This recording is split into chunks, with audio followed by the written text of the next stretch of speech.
Hi, this is AJ with QC Canada. Today we're doing a military chain install on a Mercedes G Wagon. First thing you want to do is take your chain, make sure it's laid out so there's no tangles and the wear bars are facing down and the cams are facing away from the vehicle. Next, you locate the split in the chain, take the short end, and pass it behind the tire. Take the tensioning chain and run it through the channel lock,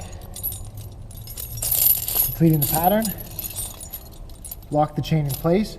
Do not go through this hoop yet. Next, take the longer end of the chain and drape it over the tire.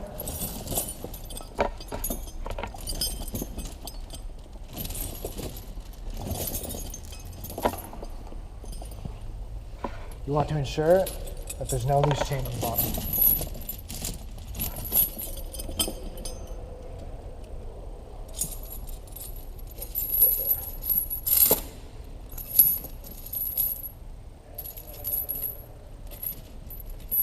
After the chain is draped over, retighten the tensioning chain at the bottom to make sure it's locked.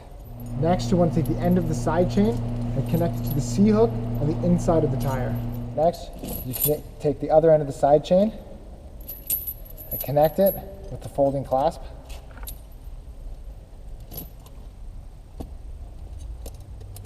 Next, you go back to the tensioning chain, pull it through the channel lock as tightly as possible, finding the tightest link.